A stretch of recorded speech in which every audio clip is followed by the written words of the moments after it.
Good morning everybody. Let's start the class. Before starting the class, if you are new to the channel, please subscribe it and join the Telegram. The name is BPI Spoken. There I will send you the vocabulary and article. So let's start. The first word is facilitate. Facilitate करना ये verb है. करना जैसे मैंने बोल दिया. Facilitate का मतलब क्या होता है? किसी चीज को आसान बनाना, उसको पॉसिबल बनाना. तो उसका रास्ता साफ कर दिया, उसको मोटिवेट कर रहे हो, एंकरेज कर रहे हैं आप. तो facilitate means to make something possible और इजियर. तो उस काम को आप चाहते हो कि ये इंसान ना पढ़ाई करे, तो उसके लिए आपने उस तरीके का इन्वायरमेंट कर दिया है ना. उससे क्या होगा कि वो एंकरेज होगा, मोटिवेट होगा. So you are facilitating. ठीक है. So to make something possible और easier. So clear the way for, उसका रास्ता साफ कर देना, उसके काम को आसान बना दिया, ईज कर देना. स्मूथ, स्पीड अप कर देना या encourage. You could facilitate the process by helping me. तो अगर आप ना मेरी हेल्प करोगे तो इससे क्या होगा, जो ये प्रोसेस है या जो ये काम है वो जल्दी जल्दी हो जाएगा. ठीक है. आप इस प्रोसेस को मेरे लिए और आसान बना दोगे. नेक्स्ट वर्ड है हमारा पोचिंग. पोचिंग का मतलब क्या होता है कि the catching and killing of animals without permission on someone else's land. तो मतलब आप किसी और के लैंड पे उसकी बिना परमिशन के एनिमल को किल करना या उसको कैच करना, तो उसको क्या कहते हैं? पोचिंग. ठीक है. और पोचिंग को ना, जैसे ये तो हमने जानवर के सेंस में हो गया कि लेकिन इसको एक आपने सुना होगा, एक कंट्रोवर्सी हुई थी तो वहां पे भी हुआ था कि पोचिंग ऑफ स्टाफ है ना. सो पोचिंग ऑफ स्टाफ का मतलब क्या हो गया कि मान लो एक कंपनी है, उसमें लोग काम करते हैं. एक बी कंपनी है, तो जो बी कंपनी है ना, वो ए कंपनी के स्टाफ को अपनी तरफ आके कह रही है कि आप हमारे पास आ जाइए. मान लो जो भी इनका यहाँ पे सैलरी पैकेज है उससे ज्यादा उनको दे रहे हैं और वो चाहते हैं कि ए कंपनी क्या हो जाए, डिस्ट्रॉय हो जाए. तो जो ए के सारे स्टाफ हैं, जो अच्छे अच्छे स्टाफ हैं, उन सबको अपनी तरफ ले लेना. तो इसको भी हम पोचिंग कहते हैं. ठीक है. तो आप कैच कर रहे हो आप उसको. तो इससे क्या हो रहा है, आप ए को डिस्ट्रॉय करना चाहते हो. तो ये भी एक मीनिंग इसका होता है. डन. सो पोचिंग मीन्स एक तो एनिमल के सेंस में हो गया कि किसी और के लैंड पे आप वहां के एनिमल्स को आप किल कर रहे हो, या आप किसी की कंपनी के अगर स्टाफ को पोच कर रहे हो, मीन्स उसके स्टाफ को ज्यादा सैलरी देके अपनी तरफ बुला रहे हो ताकि उस कंपनी को आप डिस्ट्रॉय कर सको. तो एनिमल के सेंस में देखें, हंट करना इलीगली. ठीक है. एप्रोप्रिएट करना मीन्स उसको अपनी तरफ में आकर्षित करना, जब्त करना उस चीज को. और स्मगल करना, एंक्रोचमेंट का क्या मतलब होता है, जितना आपका अधिकार है उससे ज्यादा किसी चीज का इस्तेमाल करना. So poaching of staff was having a negative effect on the business. तो अगर स्टाफ को पोच किया जाता है तो इसका क्या होता है, एक नेगेटिव रिजल्ट आता है बिजनेस के ऊपर. इफेक्ट का मतलब क्या होता है, रिजल्ट होता है. ठीक है. तो आर्टिकल किसके लिए, रिजल्ट के लिए. नेगेटिव क्या है, ये आपका एडजेक्टिव है. डन. नेक्स्ट वर्ड है हमारा इम्पाउंड. इम्पाउंड का मतलब जब्त करना. तो किसी चीज को अपने अंडर कंट्रोल में ले लेना. So to take possession of something. तो इसके synonym confiscate, seize, take away, arrogate. Mark this word arrogate. एक क्या होता है, एक होता है ना एरोगेंट, एक होता है एरोगेंट. एरोगेंट का मतलब क्या होता है, आपके अंदर बहुत एटीट्यूड है. और ये क्या है, एरोगेट. एरोगेट करना मतलब किस चीज को जब्त कर लेना. इम्प्रीजन कर लिया उसको, या फिर कन्फाइन कर दिया उसको, जेल में डाल दिया. ठीक है. सो इम्पाउंड का मतलब जब्त कर लेना. ये आज हमने वो कैब में पहली बार किया है, इससे पहले हम नहीं किए हैं. सो इसको मार्क कर लेना. Confiscate, seize, take away, arrogate, imprison या कन्फाइन. सो कार को पुलिस के द्वारा जब्त कर लिया गया. डन. क्या है हमारा डिटेन. डिटेन करना मतलब भी सेम ही हो जाता है. डिटेन का शब्द भी सेम ही हो जाता है, किसी को रोक लेना. So to stop somebody from leaving a place, मतलब वो जगह छोड़ने से उसको रोक लिया, डिटेन कर लिया. या किसी के काम करने में उसको देरी करना. ठीक है। तो एक जब्त के भी सेंस में आता है, उसको अपनी कस्टडी में ले लेना, जैसे रिमांड इन कस्टडी, अपनी कस्टडी में ले लिया। इम्पाउंड ही हो गया, तो इम्पाउंड से आप समझ गए जब्त कर लिया, उसको सीज कर लिया। या उसके काम को आप देर कर रहे हैं, उसको रिटार्ड करना मतलब देर कर रहे हैं, उसमें बाधा डाल रहे हैं। So he has been detained by the police for questioning. तो और ज्यादा सवाल पूछने के लिए पुलिस ने उसको क्या कर लिया है, वहीं पे रोक लिया है। ठीक है। नेक्स्ट वर्ड है हमारा काउंटर पार्ट। काउंटर पार्ट मतलब आपका जस्ट ओपोजिट। तो जिस पोजीशन पे आप हैं उसी पोजीशन पे कोई और पर्सन है दूसरी कंपनी के अंदर में, तो वो आपका काउंटर पार्ट हो गया। So a person or thing that has a similar position or function in a different country or organisation. So Indian president के काउंटर पार्ट अगर हम करें तो यानी यूरोपियन काउंटर पार्ट अगर है तो इसका मतलब यूरोपियन प्रेसिडेंट हो गए। सो अगर Indian president and his European counter part, that means European president. So Indian president and his European counter part means European president. Done. Next word है हमारा कन्विक्शन। कन्विक्शन का पार्ट्स ऑफ स्पीच नाउन है, TION लगा हुआ है। तो देखो conviction का ना एक मीनिंग तो आप लोग जानते होंगे कि कोई चीज ना उसने बहुत कन्विक्शन के साथ में की, कोई चीज उसने बहुत कन्विक्शन के साथ में उसने ये बात मेरे साथ में बोली। तो एक कन्विक्शन का मतलब क्या होता है, बहुत आप उस चीज को लेके आप बहुत निश्चित हो, आप उस चीज को लेके आप बहुत सर्टेन हो। ठीक है। तो एक तो हो गया certainty, assurance, confidence and surety. तो एक तो ये हो गया। तो कन्विक्शन का मतलब एकदम पूरी आप उसके साथ में आपको पता है कि मैं ये काम कर लूंगा, आप उस चीज को लेके पूरे कन्विक्शन में हो, मीन्स आप पूरे कॉन्फिडेंट हो उस चीज को लेके। एक कन्विक्शन क्या होता है, स्ट्रॉन्ग बिलीव होता है, हमारा ओपिनियन होता है ना, हमारा बिलीव होता है, हमारा फेथ होता है। ठीक है।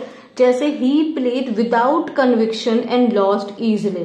तो विदाउट कन्विक्शन मीन्स वो पूरी कॉन्फिडेंस के साथ में वो नहीं खेला और वो हार गया।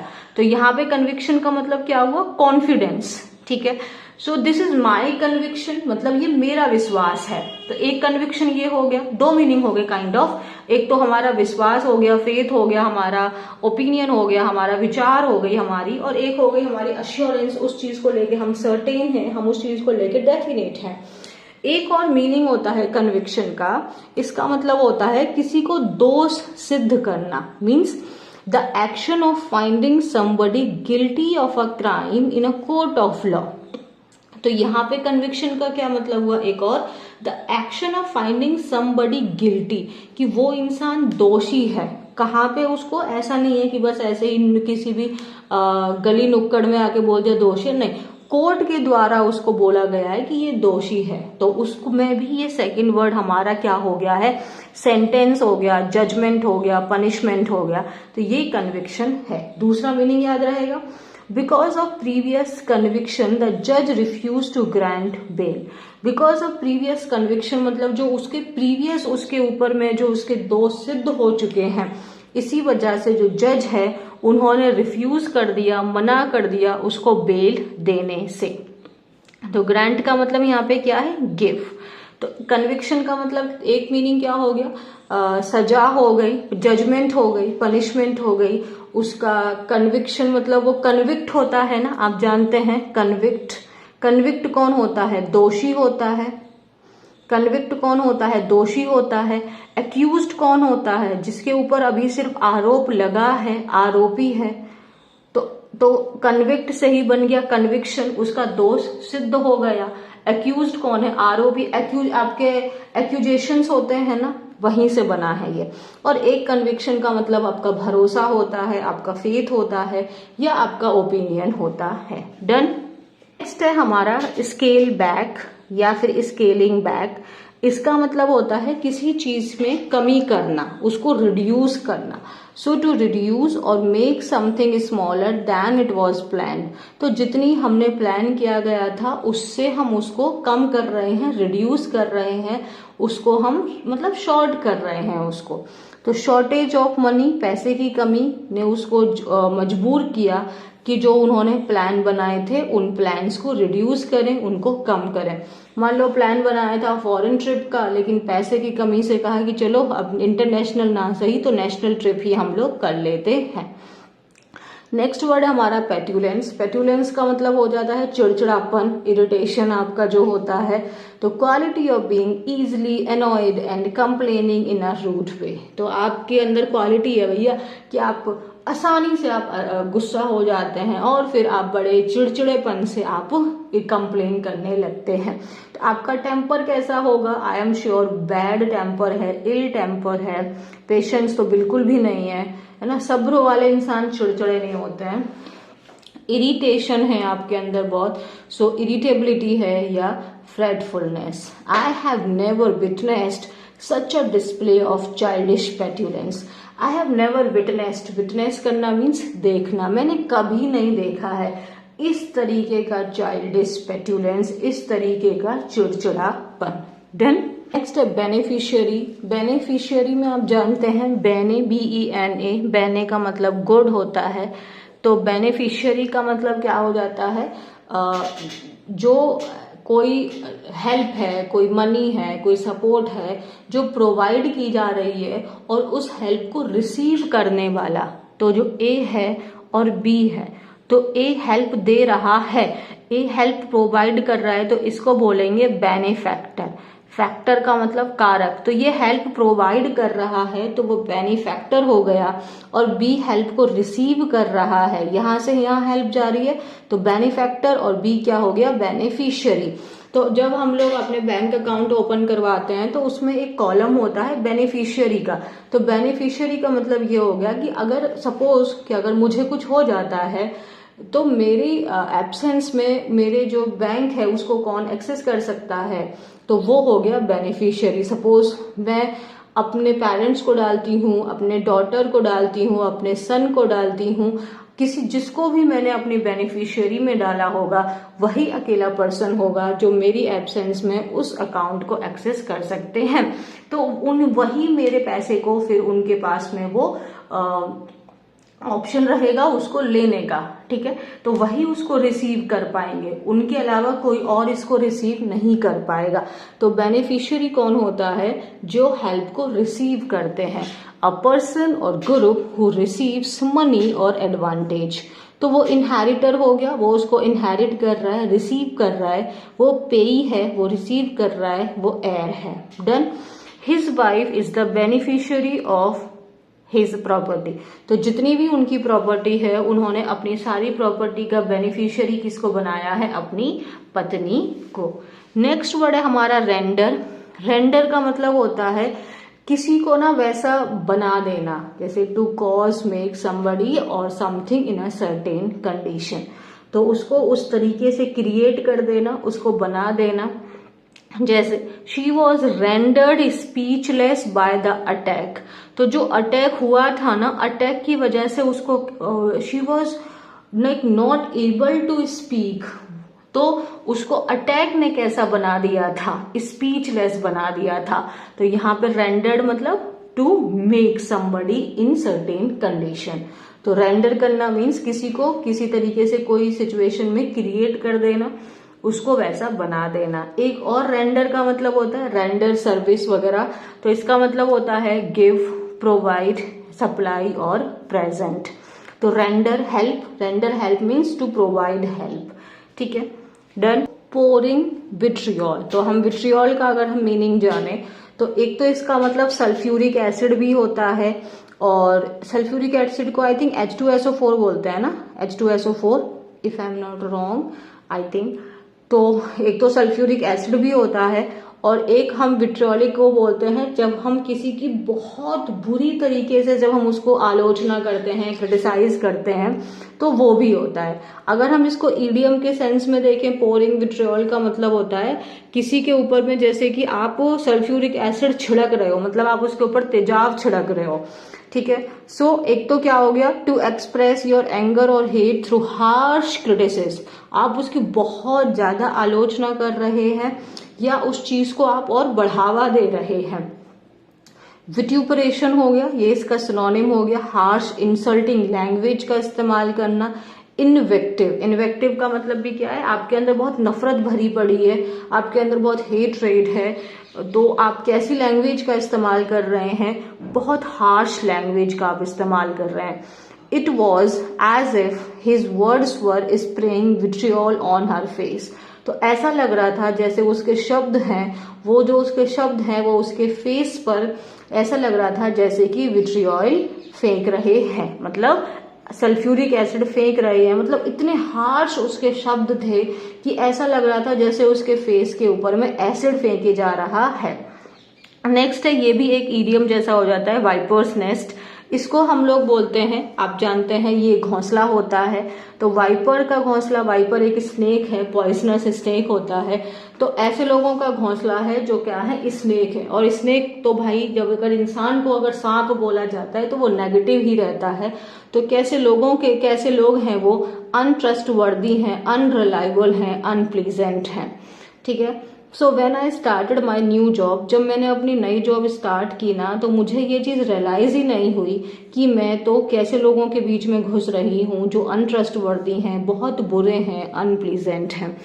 लास्ट वर्ड है हमारी आज की क्लास का और वो है हमारा वेंजेंस। वेंजेंस का मतलब क्या होता है, प्रतिशोध। ठीक है, प्रतिशोध। ये पार्ट्स ऑफ स्पीच ANCE लगा के क्या बन गया है, नाउन हो गया है।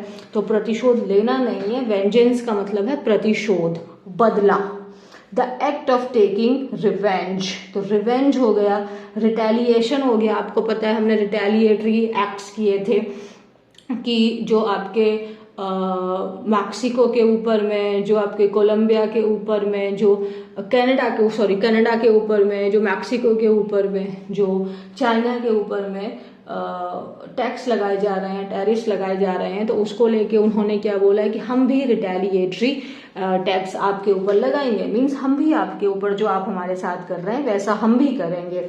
तो एक हो गया रिवेंज, एवेंज, वेंजेंस और रिप्राइजल और tit for tat. She cried out for vengeance, मतलब वो एकदम प्रतिशोध की भावना से रोई। ठीक है, तो इसके साथ में हमने वोकैबुलरी कंप्लीट की। अब हम लोग करेंगे आर्टिकल। तो let's see the article. How will freeze on US aid affect the world? So how will freeze on US aid? US aid क्या है, आप में ज्यादातर लोग जानते होंगे, नहीं है तो एक बार इसका फुल फॉर्म देख लेते हैं। US का मतलब यूनाइटेड स्टेट्स। US का मतलब क्या हो गया, United states. A for agency for international development, तो क्या है ये, United states agency for international development. अब इसका नाम ही आपको बता रहा है कि इसका फंक्शन क्या होगा। तो इसका फंक्शन होता है कि जो इंटरनेशनली जो डेवलपमेंट है उसमें अपना असिस्टेंस प्रोवाइड करना US की तरफ से। ठीक है, तो आप लोग जानते हैं कि जब से US में डोनाल्ड ट्रंप आए हैं, उन्होंने अलग अलग तरीके के अपने ऑर्डर्स पास किए हैं। तो उसमें से एक ये भी है कि इस ऑर्गेनाइजेशन को शट डाउन कर देने का, इस ऑर्गेनाइजेशन को बंद कर देने का। तो आज की क्लास में हम इस आर्टिकल को बहुत डिटेल में देखेंगे कि जो US एड को फ्रीज कर देना है, उसको रोक देना है, उसको बंद कर देना है, ये पूरी दुनिया को किस प्रकार अफेक्ट करेगा, किस प्रकार पूरी दुनिया को इम्पैक्ट करेगा। ठीक है, Why is the US administration halting? Halting का मतलब stopping. ठीक है, Why is the US administration stopping foreign assistance? कि जो US की एडमिनिस्ट्रेशन है वो फॉरेन असिस्टेंस का मतलब क्या हो जाता है, हेल्प, सपोर्ट। ठीक है, तो जो US का जो एडमिनिस्ट्रेशन है वो क्यों रोक रहा है जो फॉरेन में अपनी वो सपोर्ट प्रोवाइड करते हैं। And scaling back, scale back को हमने क्या पढ़ा था, स्केल बैक करना मतलब रिड्यूस करना। और क्यों कम कर रहा है, पर्सनल का मतलब क्या था, स्टाफ। मार्क कर लेना, ये इंपॉर्टेंट शब्द है, पर्सनल का मतलब स्टाफ। तो US एडमिनिस्ट्रेशन फॉरेन असिस्टेंस को क्यों रोक रहा है और जो वहां के जो स्टाफ है US एड का उसको क्यों कम कर रहा है। तो ये वाली चीज हमने देखी। What will happen, क्या होगा, What will happen if the agency stops funding development projects in many countries?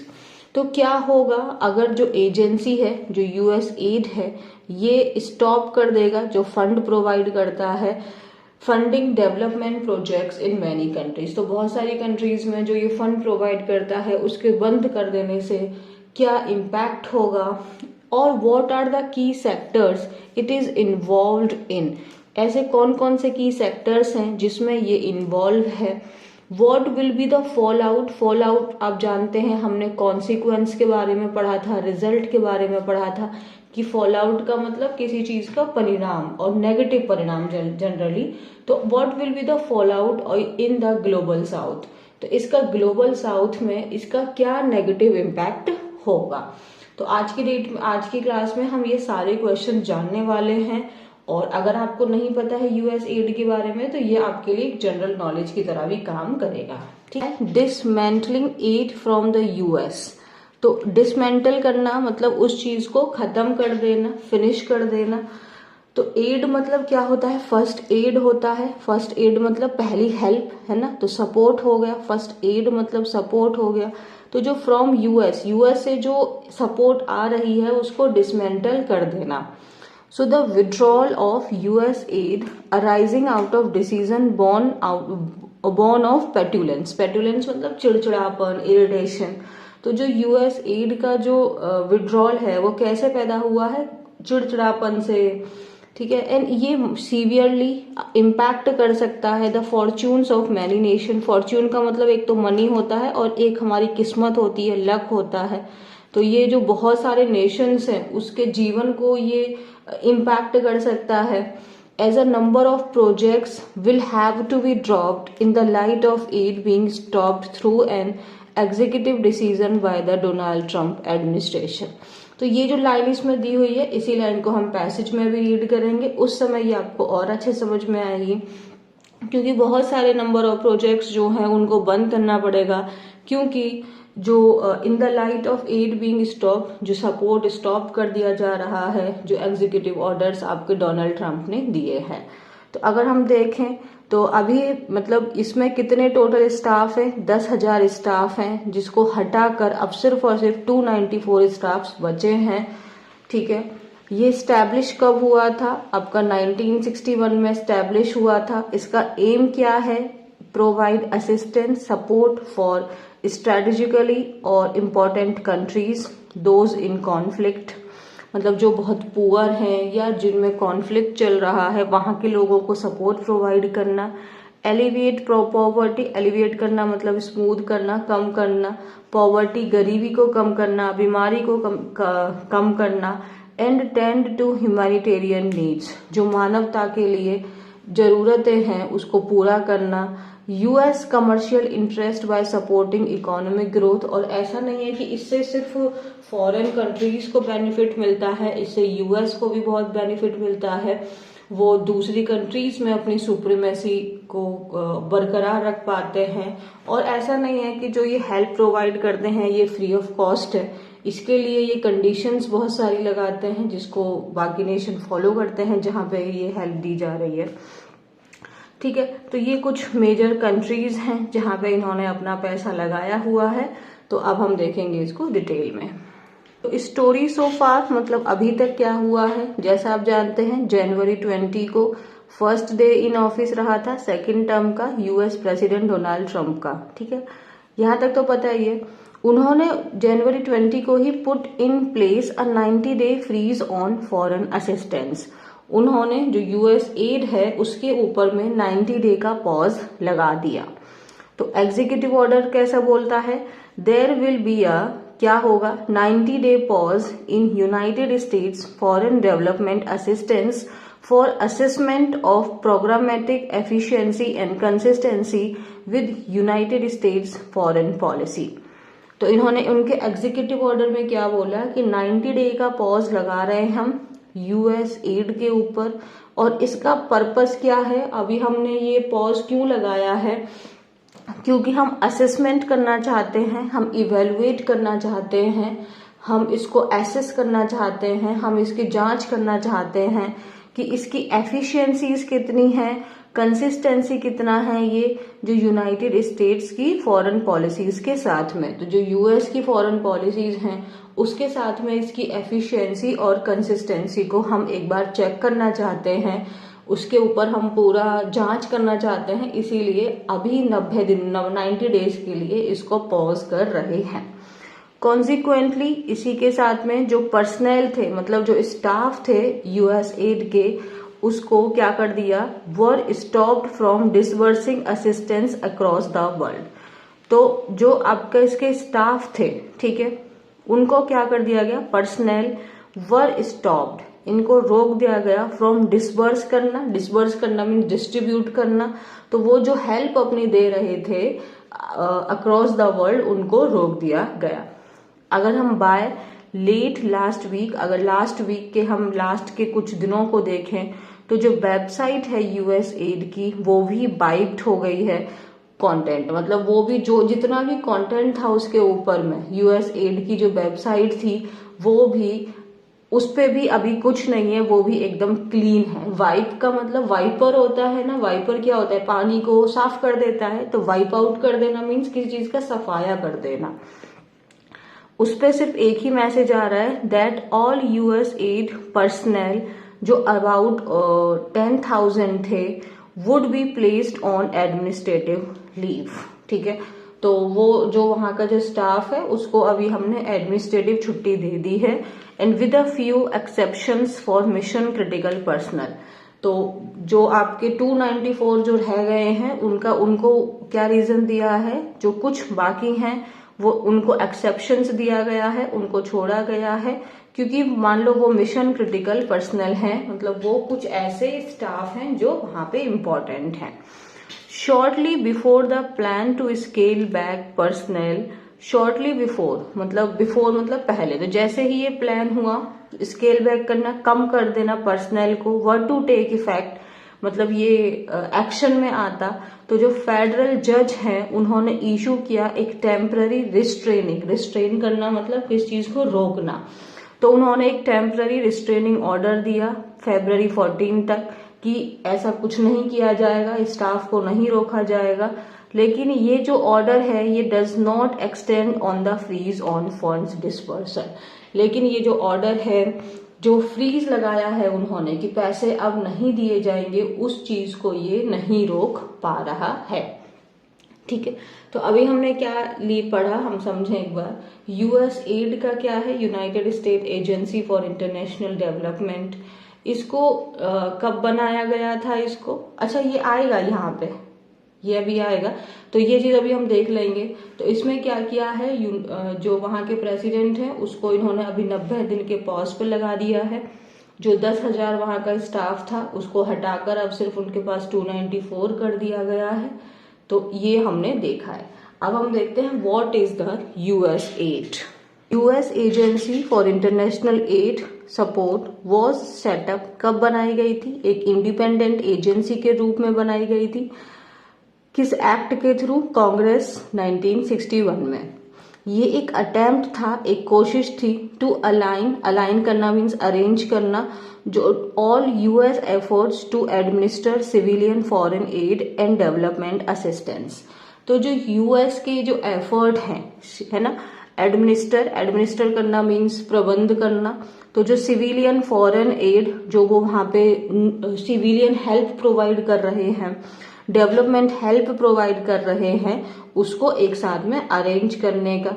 ठीक है, इसका मिशन क्या था, यूएसएड का मिशन क्या था, to promote and demonstrate democratic values abroad and advance a free peaceful and prosperous world. तो इस यूएसएड को बनाया किस पर्पज से था कि जो आपका प्रमोट करें किस चीज को, और डेमोन्स्ट्रेट करना मतलब शो करें किस चीज को, डेमोक्रेटिक वैल्यूज को, और किस चीज को बढ़ावा दें, एक पीसफुल एंड प्रॉस्पेरस वर्ल्ड का। वाइल एडवांस करना मतलब किस चीज को सपोर्ट करना, तो advancing means supporting US security and prosperity. और इसके ऐसा नहीं है कि सिर्फ फॉरेन हेल्प हो रही थी, इसके साथ साथ में जो यूएस की जो सिक्योरिटी और जो उसकी प्रॉस्पेरिटी है, उसकी जो सुप्रीमेसी है, वो भी बाकी देशों में फैल रही थी। इन पुशिंग दिस एजेंडा, इस एजेंडा को आगे बढ़ाते हुए ये क्या प्रोवाइड करता था, financial support across various sectors. तो अलग अलग सेक्टर्स में ये अपनी सपोर्ट प्रोवाइड करते थे। कितनी कंट्रीज में प्रोवाइड करते थे वर्ल्ड वाइड? 100 कंट्रीज में। अगर हम ब्रॉडली देखें तो ये कौन कौन से सेक्टर में काम करते थे? Sector of economic development, health, education, food security, humanitarian assistance, climate change, democracy and governance. तो ये सेक्टर्स में यूएस एड जो है वो अपना जनरली मैक्सिमम इनका जो काम रहता था। कितनी कंट्रीज में रहता है? अराउंड 100 कंट्रीज हैं। कब बनाया था? 1961 में बनाया था। पर्पस क्या था? ताकि जो यूएस जो different types of help provide कर रहा है उसको एक साथ में मर्ज अलाइन कर सके। ठीक है, ये कैसे काम करता है? It works in partnership. किसके साथ में काम? पार्टनरशिप में, जैसे गवर्नमेंट्स के साथ में। वहां की जो गवर्नमेंट है, जो आपके नॉन ऑर्गेनाइज, वो आपके क्या होते हैं, नॉन प्रॉफिटेबल जो ऑर्गेनाइजेशंस होती हैं, एनजीओज के साथ में, बिजनेसेस के साथ में, और अदर इंटरनेशनल ऑर्गेनाइजेशंस के साथ में। प्राइमरीली मीन्स मेनली ये क्या प्रोवाइड करता है? ग्रांट। अच्छा, ग्रांट का मतलब क्या होता है? ग्रांट का मतलब एक तो प्रोवाइड भी होता है। ग्रांट का मतलब वर्ब के रूप में प्रोवाइड होता है ना, प्रोवाइड देना, परमिशन देना। और यहाँ पे तो ग्रांट जो है वो नाउन है, तो नाउन के फॉर्म में ग्रांट का मतलब होता है मनी। तो प्राइमरीली इसका क्या फंक्शन था? Providing money, technical assistance and funding for development projects that are in sync with its goal. तो प्राइमरीली इसका क्या था? वो पैसा देना, टेक्निकल सपोर्ट देना और उन प्रोजेक्ट्स पर फंड देना जो इसके गोल के साथ में सिंक कर रहे हैं। नोटेबल अमंग इट्स फ्लैगशिप का मतलब क्या होता है? मेन इंपॉर्टेंट चीज। जैसे बहुत सारे कंपनीज हैं लेकिन आपकी फ्लैगशिप कंपनी कौन सी हो गई? मेन कंपनी, तो उसको कहते हैं फ्लैगशिप। ठीक है, तो इम्पोर्टेंटली इसकी जो इम्पोर्टेंट स्कीम्स हैं वो कौन सी हैं? जैसे president's emergency plan for AIDS, ठीक है, feed the future, power Africa and water for the world act. तो ये कुछ इनकी प्राइमरी क्या है, ये स्कीम्स है। ये कितना इट रिसीव्स, मतलब यूएस एड से कितना पैसा मिलता? फंडिंग एलोकेटेड कहाँ से मिलता है इसको? जो यूएस बजट है उसमें इसको पैसा अलग से एलोकेट किया जाता था। अगर हम लास्ट ईयर की देखें 24 की, यूएस एड को कितना पैसा मिला था? टोटल $44.20 बिलियन, जो कि टोटल उनके 100% अगर एक बजट है तो उसका कितना परसेंटेज बना था? 0.4% बना था। ठीक है, और इन द सेम ही ईयर में agency had distributed 44.20 billion among its 4 sub components. तो जो इसके मेन फ्लैगशिप्स हैं, जो इसके मेन प्रोग्राम्स हैं, उसमें इन्होंने इतना पैसा डिस्ट्रीब्यूट किया था। मीडिया रिपोर्ट्स जो हैं वो क्या दावा करती हैं? रिपोर्ट्स यहाँ पे वर्ब है, रिपोर्ट्स यहाँ पे नाउन है, ये सब्जेक्ट है, यहाँ पे वर्ब कौन है? क्लेम। तो मीडिया की जो रिपोर्ट्स हैं वो क्या दावा करती हैं कि it contributed to nearly 42% of all humanitarian aid tracked by the United States in 2024।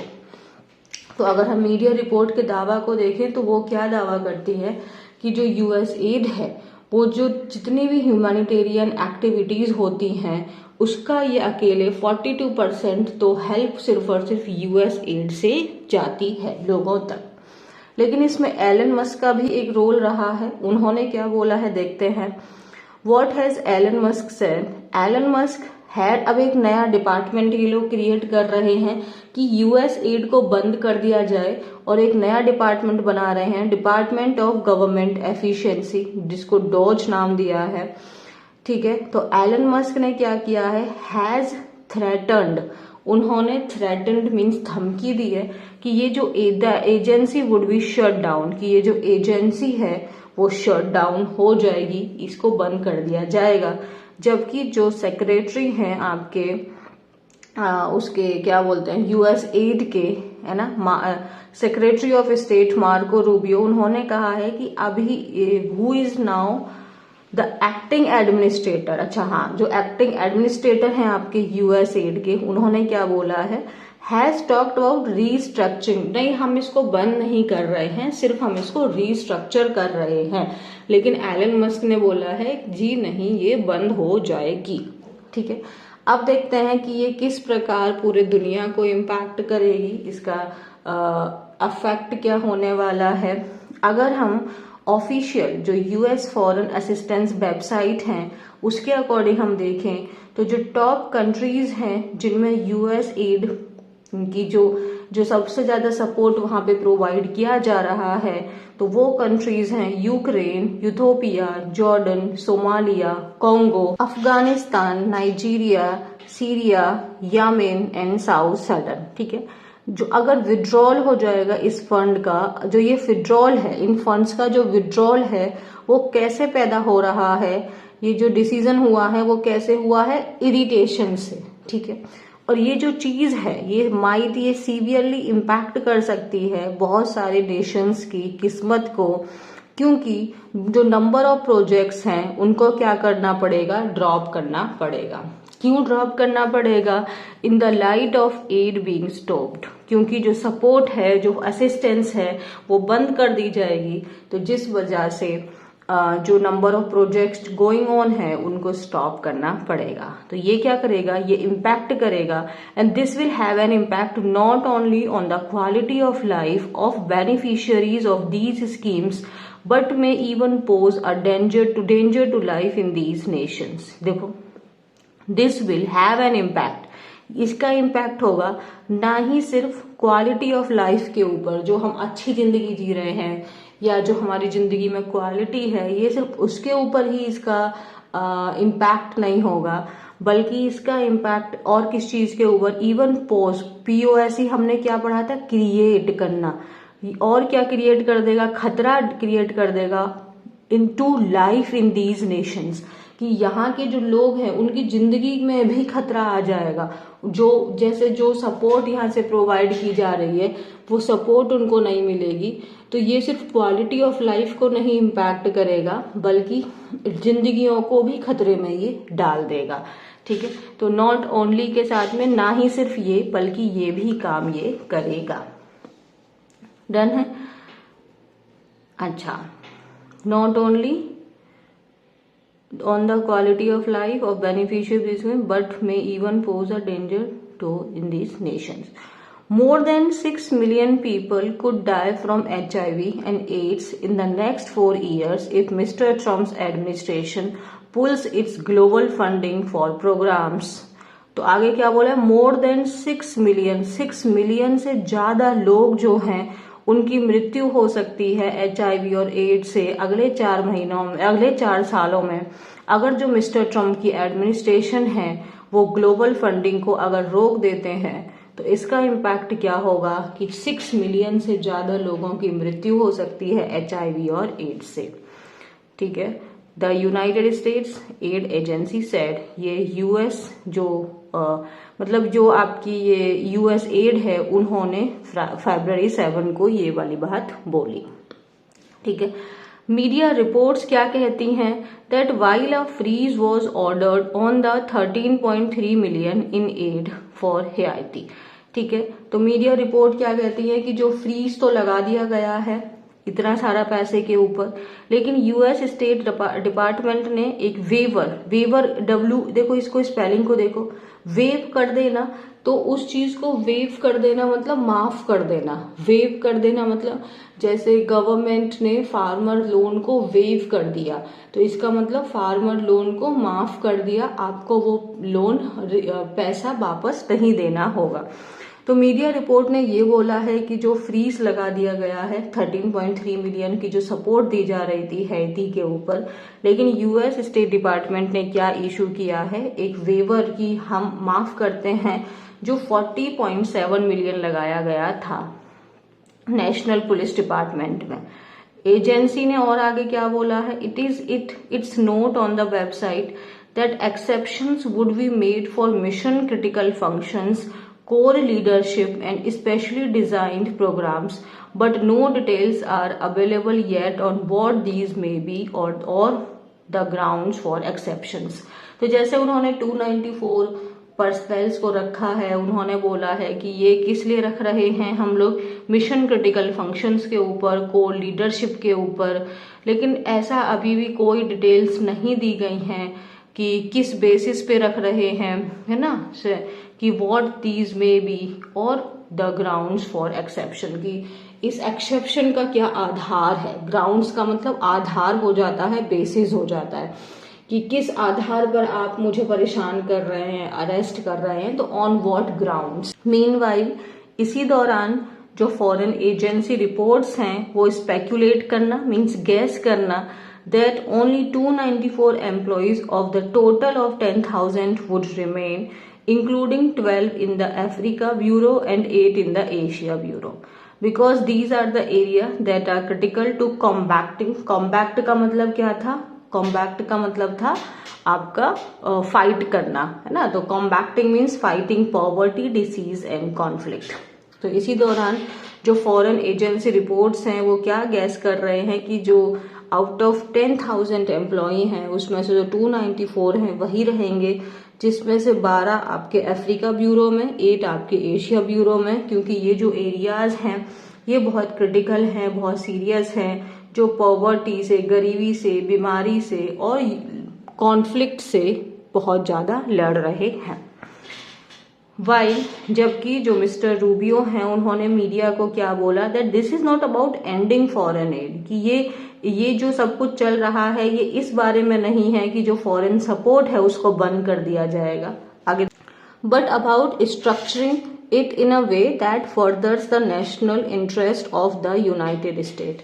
तो वो यही बात बोल रहे हैं कि it is not about like stopping it but about structuring, हम इसको स्ट्रक्चर कर रहे हैं और आगे के लिए, ताकि जो नेशनल के इंटरेस्ट हैं, जो हमारे देश के जो इंटरेस्ट हैं उसको आगे और बढ़ाया जा सके। There are not too many takers for this defence. तो अपने डिफेंस में जो ये बोल रहे हैं तो इस चीज को लेने के लिए बहुत सारे लोग तो नहीं है, मतलब there are not too many takers for this defence, मतलब जो मिस्टर रूबियो जो ये बात बोल रहे हैं, है ना, तो इस चीज को बहुत सारे लोग तो एक्सेप्ट नहीं करेंगे कि नहीं नहीं आप जो बोल रहे हो वो ठीक है, क्योंकि बहुत सारे लोगों को साफ साफ समझ में आ रहा है कि वो मिस्टर ट्रम्प का डायरेक्ट कॉल ही इसको बंद करने का है, रीस्ट्रक्चर करने का नहीं है। तो there are not too many takers for this defence का मतलब इस चीज को खरीदने के लिए, टेक करना मीन्स लेना, तो टेकर मतलब बायर हो गया। तो इस चीज, जैसे आपने कोई एक्सक्यूज बोला, मैंने कहा I will not take it, that means I will not accept it, ठीक है। तो mister Trump has made no secret of the fact that he has always advanced his point of view of America. तो क्योंकि mister Trump ने कोई इसमें secret ही नहीं रखा है कि उनका हमेशा से उनका जो पॉइंट ऑफ व्यू है वो अमेरिका को ही आगे बढ़ाने को लेकर है। I stand his critics see as rendering the nation in isolation from the rest of the world। और जो उनके क्रिटिक्स हैं, जो आलोचक हैं, वो इस चीज को कैसे देख रहे हैं कि जो ये मूव लिए जा रहे हैं, चाहे वो आपके माइग्रेशन के रिगार्डिंग हो, WHO के रिगार्डिंग हो, या अब US एड के रिगार्डिंग हो, तो उनके क्रिटिक्स इस पॉइंट को कैसे देख रहे हैं कि वो क्या कर रहे हैं, जो अमेरिका है उसको रेंडर कर रहे हैं। रेंडर का मतलब रेंडर का मतलब क्या था, क्रिएट कर देना, किसी सिचुएशन को क्रिएट कर देना या हेल्प प्रोवाइड करना। बट यहाँ पे क्रिएटिंग के सेंस में, creating the nation in isolation, कि जो देश है उसको आइसोलेट कर रहे हैं बाकी सारी दुनिया से। Even as a front runner for the president seat, उन्होंने क्या बोला था, we are rebuilding other countries while weakening our own. तब भी उन्होंने ये बोला था कि हम दूसरों के देशों को रीबिल्ड कर रहे हैं और हम अपने ही देश को कमजोर कर रहे हैं। एंडिंग द थेफ्ट का मतलब चोरी। तो चोरी किस चीज की, अमेरिकन जॉब्स की। अगर हम अमेरिकन जॉब्स की चोरी को रोक देंगे तो ये हमें क्या करेगा, रिसोर्सेज प्रोवाइड करेगा जो हमें जरूरत है ना। That we need to rebuild our military which has to happen and regain our financial independence and strength. तो उन्होंने क्या बोला, जो अमेरिकन जॉब्स की जो चोरी हो रही है इन द सेंस कि जो बहुत ज्यादा माइग्रेंट जो बहुत ज्यादा US में हैं और जो अनडॉक्यूमेंटेड माइग्रेंट्स हैं, आप देख रहे हैं किस तरीके से उनको डिपोर्ट किया जा रहा है। तो उनका कहना है कि अगर हम इस चीज को रोक देंगे तो ये हमें बहुत सारा रिसोर्स प्रोवाइड करेगा जो हमें जरूरी है अपने नेशन को बिल्ड करने में, अपनी मिलिट्री को बिल्ड करने में जो होगा, और जो रिगेन करेंगे हम अपनी फाइनेंशियल इंडिपेंडेंस और स्ट्रेंथ को। हिज ट्रस्टेड एड मीन्स उनके जो ट्रस्टेड जो सपोर्टर है मिस्टर मस्क, उन्होंने इस बात में क्या कर दिया, विट्रियोल छिड़क दिया। मीन्स आप जानते हैं सल्फ्यूरिक एसिड होता है, मतलब बाद में ना उसमें और क्या कर देना, और कड़वाहट उसमें ऐड कर देना, और क्या क्या बोलते हैं, जले पे नमक लगा देना, है ना। क्या बोल के उन्होंने बोल दिया जो यूएस एड है वो एक क्रिमिनल ऑर्गेनाइजेशन है, और क्या बोल दिया, ये एक वाइपर नेस्ट है। वाइपर नेस्ट क्या था, जिसमें सिर्फ और मतलब अनट्रस्टवर्दी पीपल हैं, दे आर नॉट रिलायबल। और ये क्या है, नेक्स्ट किसका है, ये रेडिकल लेफ्ट मार्क्सिस्ट जो हेट करते हैं अमेरिका को। तो उनका जो ये स्टेटमेंट है कि जो यूएस एड है ये सिर्फ और सिर्फ अब एक क्रिमिनल ऑर्गेनाइजेशन और वाइपर्स नेस्ट बन के रह गया है, इस चीज ने बात को और आगे बढ़ा दिया। ठीक है, तो जो एंड्रयू नेटसोइस हैं, जो फॉर्मर यूएस एड एडमिनिस्ट्रेटर थे, उन्होंने अपने इंटरव्यू में क्या बोला कि US add was one of the great humanitarian powers in the world. जो यूएस एड है was one of the great humanitarian powers, मतलब जो कई सारे, ऐसा नहीं है ना एक ही है, और भी जो है मान लो 5, 6, 10 जितने भी हैं, और ये एजेंसीज अलग अलग नेशन की हो सकती है, उसमें से एक ये ह्यूमैनिटेरियन के लिए मोस्ट इम्पॉर्टेंट रहा है, जो ये project to project the US and people in the developing world from hunger and disease. ठीक है, तो जो लोगों को प्रोटेक्ट कर रहा है, ठीक है, जो डेवलपिंग कंट्रीज के लोग हैं उनको हंगर से और उनको बीमारियां से। ये जो प्रोग्राम्स हैं दे आर अटैकिंग नाउ, ये जो प्रोग्राम्स पे जो भी अटैक कर रहे हैं ये बिडेन एरा प्रोग्राम्स हैं। तो उन्होंने कहा कि ये ऐसा क्यों कर रहे हैं, he said hinting at political vengeance. Vengeance का मतलब क्या होता है, बदला, है ना, बदला, रिवेंज। तो ये पॉलिटिकली वेंजेंस लेना चाहते हैं, बदला लेना चाहते हैं, इसीलिए ये सारे के सारे जो प्रोग्राम्स हैं इनको ये हॉल्ट कर रहे हैं। Being the driving force behind the move, the withdrawal he claimed would be a disaster for the US and for the global south. और ये जो विड्रॉल है, जो यूएस एड को बंद करने की जो बात है, ये यूएस के लिए भी एक डिजास्टर होगा और पूरे ग्लोबल साउथ के लिए भी ये एक डिजास्टर होगा। विल प्रोजेक्ट्स इन इंडिया सफर, तो क्या इनसे इंडिया भी सफर करेगा, तो क्या इस चीज से इंडिया सफर करेगा? मैक्सिमम अगर मैं आपको बोलूं तो बहुत सारी हेल्प हमको नहीं मिल रही है, तो इसीलिए हमारे इंडिया को डायरेक्ट इतना कुछ इम्पैक्ट इससे नहीं पड़ने वाला है। बाकी देख लेते हैं क्या बोला है। In India the quantum of funding has reduced over the year, तो जो फंडिंग है वो ऑलरेडी साल दर साल वो ऑलरेडी काफी रिड्यूस्ड हो चुकी है। तो with the government of India objecting to certain aspects of the conditions for the agreement for grant, क्योंकि क्यों ऐसा हो रहा है, फॉरेन यहाँ से कम क्यों हुई है, क्योंकि जो इंडिया है, अच्छा जैसे ये हेल्प प्रोवाइड करते हैं तो उस हेल्प में ऐसा नहीं होता कि फ्री ऑफ कॉस्ट है, उसमें कंडीशंस अप्लाइड होती हैं। जैसे अभी मुझे याद नहीं आ रहा बट एक प्लेस था जहाँ पे हमें काफी पहले की बात है, आई थिंक 90s की बात है, वहां पे हमें फर्टिलाइजर एक कंपनी लगानी थी, तो उसके लिए पैसा हमें यूएस से मिला। लेकिन इनकी कंडीशन क्या थी कि सिर्फ और सिर्फ जो अमेरिका है वही उसको डिसबर्स कर सकता है, कोई भी इंडियन गवर्नमेंट, इंडिया की चाहे यूनियन गवर्नमेंट हो, स्टेट गवर्नमेंट हो या कोई भी बिजनेस पर्सन हो, वो उसको कंट्रोल नहीं कर सकते, वो जो फर्टिलाइजर है उसको डिसबर्स नहीं कर सकते। एंड सेकंड थिंग इसमें ये था कि जो उसके एरिया के आसपास में दूसरा कोई और ऐसी फर्टिलाइजर कंपनी नहीं बनाई जाएगी। तो इस तरीके की इनकी एक बहुत स्ट्रिंजेंट ये लोग अपनी कंडीशंस रखते हैं। तो ओवर द ईयर इंडिया में क्या बोल दिया है कि नहीं, हम आपकी कंडीशंस को नहीं मानते हैं। तो कंडीशंस के ऊपर में हमने क्वेश्चंस करना शुरू किया, तो जिस वजह से हमारे पास पैसा आना ऑलरेडी कम हो गया था, इसीलिए हमें बहुत ज्यादा इम्पैक्ट इसका नहीं पड़ेगा। अगर हम पिछले 10 सालों में देखें, India is said to have received amount of 1.5 billion from US dollar, ठीक है, फ्रॉम तो यूएस एड से अगर हम पिछले 10 सालों में देखें तो हमें इतना ही पैसा मिला है, जो कि अबाउट 0.2% टू 0.4% है। यूएस का जो ये पूरी एजेंसी का जो टोटल फंडिंग है उसका हमारे पास सिर्फ इतना ही पैसा है।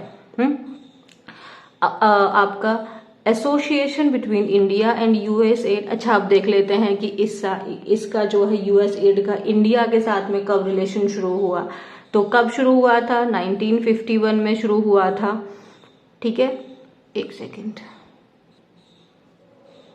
जब उस समय के जो प्रेसिडेंट थे हैरी ट्रूमन, उन्होंने इंडिया के साथ में साइन किया था इमरजेंसी फूड एड एक्ट। तो पहले आप जानते हैं हमारे पास में खाने की कमी होती थी, तो हमारे पास हम खाने को हम वहां से दूसरी कंट्रीज से हम लोग एक्सपोर्ट करवाते थे, राइट, हमारी कंट्रीज में आता था फूड। उसके बाद में आप जानते हैं हमारे पास में कौन सा क्या था उसका नाम, ग्रीन रेवोल्यूशन जो हुआ था, तो फिर तो हमारे पास खुद ही खूब सारा खाना आ गया, अब तो हम खुद एक्सपोर्ट करते हैं। So over the decades US aid role has evolved from food aid to infrastructure development, capacity building, economic reforms and more। तो शुरुआत कहाँ से हुई थी, इमरजेंसी फूड सपोर्ट से हुई थी, और उसके बाद में फिर ओवर द ईयर्स जो रोल था वो बढ़ता चला गया फूड एड से होके। अब हमारे पास वो infrastructure development, capacity building, economic reforms और बहुत सारी जगह इसका रोल रहा। अर्ली ईयर्स में agency waned in strongly in the education sector, immunization of healthcare, while health remained the main sector where US aid has been involved in India। तो अगर हम मेन सेक्टर देखें तो उनका हेल्थ रहा था, जिसमें आपके HIV, AIDS, TB, maternal and child health, immunisation programmes इसमें रहे थे। फंडिंग कितनी हुई थी, ऑफ 79.3 मिलियन डॉलर 2024 में, ठीक है। It also has interest in economy, energy, water supply and sanitation and environment health.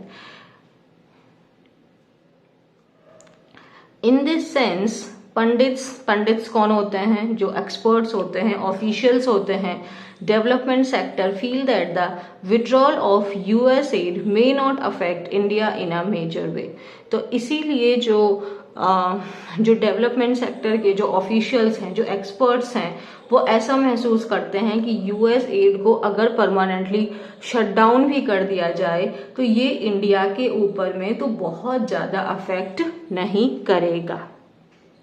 However, फिर भी it remains to be seen how these existing projects, particularly in healthcare far know, and whether central or state government will be able to pick up the tab to keep these projects and beneficiary going। लेकिन ये चीज फिर भी देखने लायक होगी कि जो projects चल रहे हैं यूएस एड के, क्या उनको जो आपकी सेंट्रल और स्टेट गवर्नमेंट है वो उसको बरकरार रख पाएंगी, और जो बेनिफिशियरीज हैं उनको हेल्प प्रोवाइड होती रहेगी। मीनवाइल इसी दौरान US aid has directed all organization implementing projects in India to suspend operations for the time being। तो और जो US aid के उसको डायरेक्ट किया गया है कि जो भी प्रोजेक्ट्स इंडिया में चल रहे हैं उनको अभी के लिए सस्पेंड कर दिया जाए। तो this was all about US aid। I hope आपको इंफॉर्मेशन मिली होगी और आपने काफी सारा कुछ सीखा होगा। एक और आर्टिकल करते हैं, तो वो क्या है हमारा, ट्रबल्ड वाटर्स है। यहाँ पे ये पानी का पानिया नहीं हो गया है, ये वाटर का मतलब वाटर जो पानी है उसका प्लूरल फॉर्म नहीं है, बल्कि इसका मतलब है समुद्र। तो देखते हैं समुद्र में क्या प्रॉब्लम हो रही है। India and Sri Lanka must facilitate करना, किसी चीज को मोटिवेट करना, इंकरेज करना डिस्कशंस अमंग देयर फिशरमैन। तो जो इंडिया और श्रीलंका है उसको अपने डिस्कशंस को और इंक्रीज करना चाहिए। किस चीज के, किन लोगों के बीच में, जो वहां के जो इंडिया और श्रीलंका के फिशरमैन हैं। ठीक है, तो देखें, in the latest chapter of the long standing fisheries dispute in the Palk Bay region, the Sri Lankan navy arrested 14 fisherman from Tamil Nadu's Ramanathapuram district on February 8 for alleged poaching in water north of Mannar। तो latest मतलब जो recent है, हाल फिलहाल का जो अगर हम देखें तो लॉन्ग स्टैंडिंग, बहुत लंबे समय से जो फिशरीज डिस्प्यूट चल रहा है, कॉन्फ्लिक्ट चल रहा है पाल्क बे रीजन में, तो जो श्रीलंकन नेवी है उन्होंने अरेस्ट किया है 14 फिशरमैन को। कहां से अरेस्ट किया है? तमिलनाडु के रामनाथपुरम डिस्ट्रिक्ट से।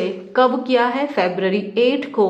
और आरोप क्या लगाया है? एलिज्ड मतलब आरोप लगाया है कि वो पोचिंग कर रहे हैं वाटर नॉर्थ ऑफ मैनार। पोच करना मीन्स आप इलीगल तरीके से एनिमल को किल करना, उसको कैप्चर करना।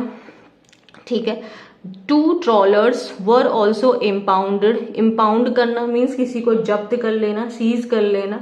2 जो ट्रॉलर्स हैं उसको भी उन्होंने जब्त कर लिया है। January 27 को navy had fired eight an Indian boat near Delft island. और जो श्रीलंकन नेवी है उन्होंने इंडियन बोट के ऊपर में भी फायर किया था, जिससे क्या हो गया था, 2 फिशरमैन को इंजर्ड हो गए थे। और इन सारे अरेस्ट को अगर देखें तो जो टोटल नंबर हो गया है इंडियन फिशरमैन को जिनको डिटेन कर लिया गया है इस साल, वो कितना हो गया है? 77।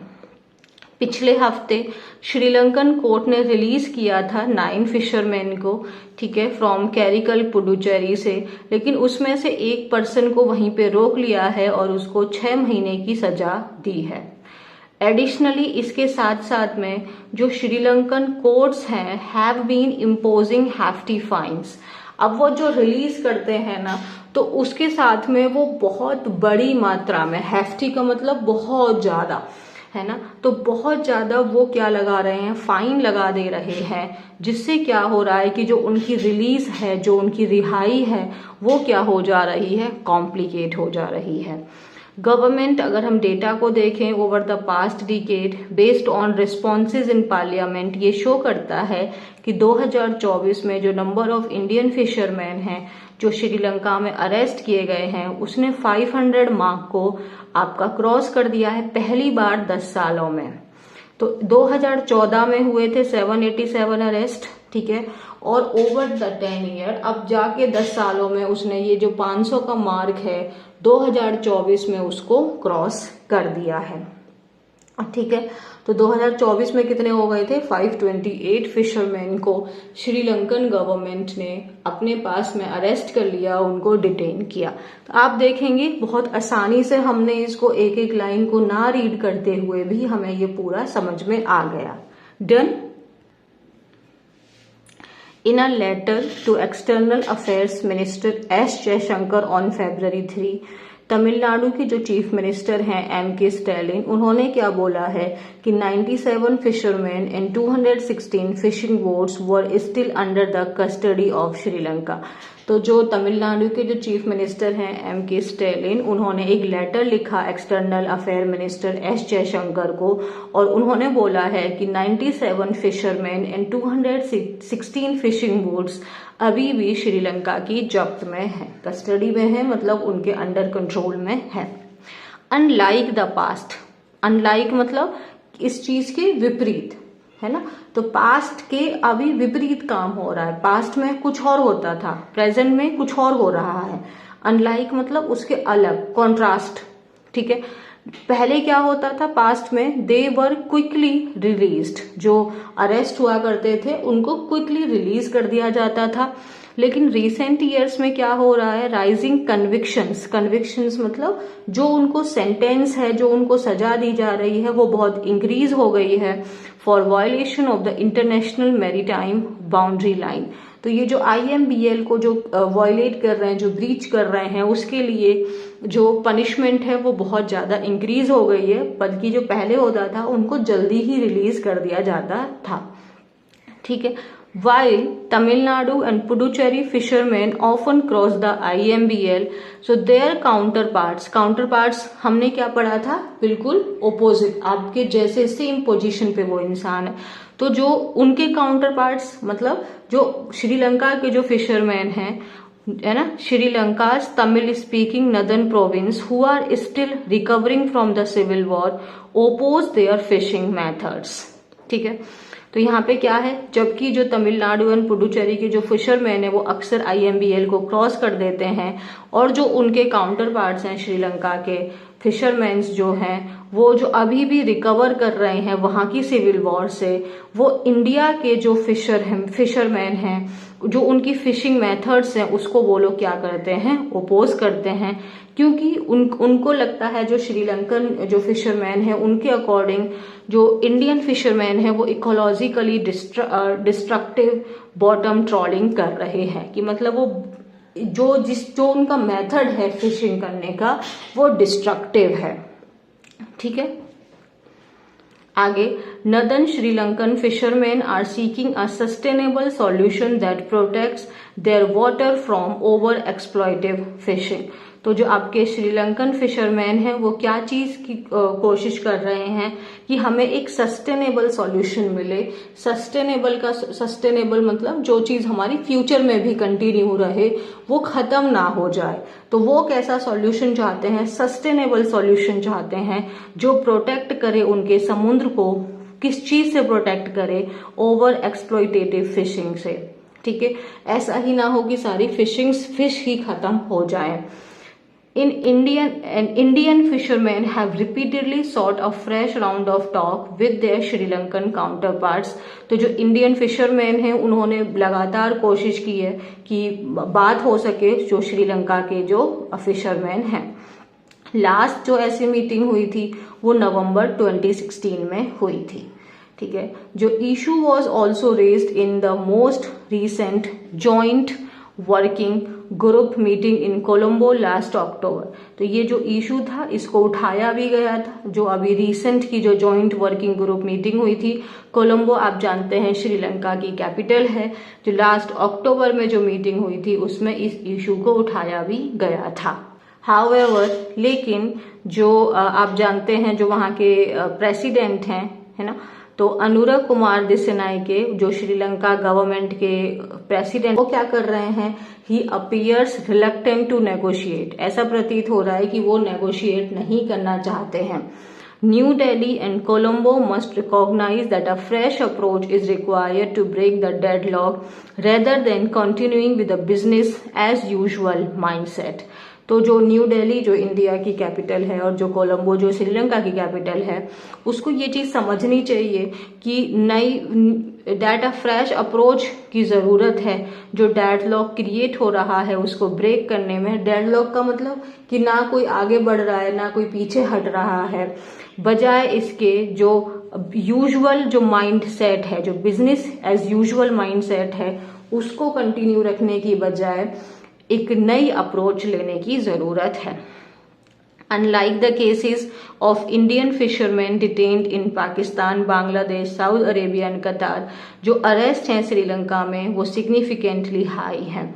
तो इन केसेस के ओपोजिट जो श्रीलंका के जो हैं उनमें जो डिटेन किया जा रहा है, जो रोका जा रहा है, वो ज्यादा है। New Delhi must introduce incentives to encourage palk way fishermen to move away from trawling। तो मतलब जो न्यू दिल्ली है उसको इंट्रोड्यूस मतलब वो मोटिवेट करे जो वहाँ के फिशरमैन हैं, जो पाल्क वे फिशरमैन हैं, उनको मोटिवेट करे कि वो ट्रॉलिंग ना करें, वो एक्सप्लॉइटिव मेथड्स का इस्तेमाल ना करें। जबकि जो ये शिफ्ट है ये टाइम लेगा, ऐसा नहीं है अचानक से ही कोई बंद कर देगा अपने काम को, लेकिन जो दोनों गवर्नमेंट्स हैं उनको मोटिवेट करना चाहिए कि जो जल्दी से जल्दी डिस्कशन हो सके उनके फिशिंग कम्युनिटीज के बीच में, ताकि एटलीस्ट वो एक इंट्रीम सॉल्यूशन तो फाइंड कर सके। इंट्रीम का मतलब होता है टेम्पररी, इंटरीम का मतलब है temporary.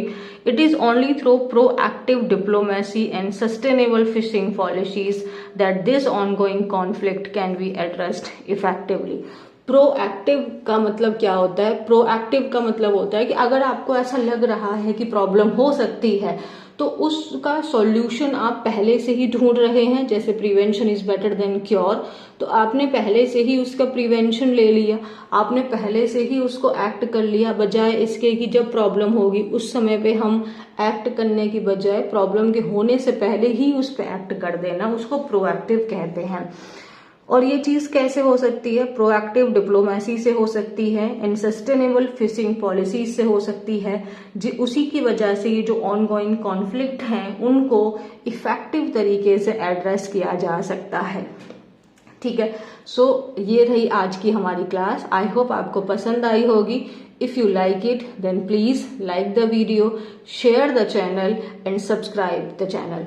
And thank you so much. Take care of your self.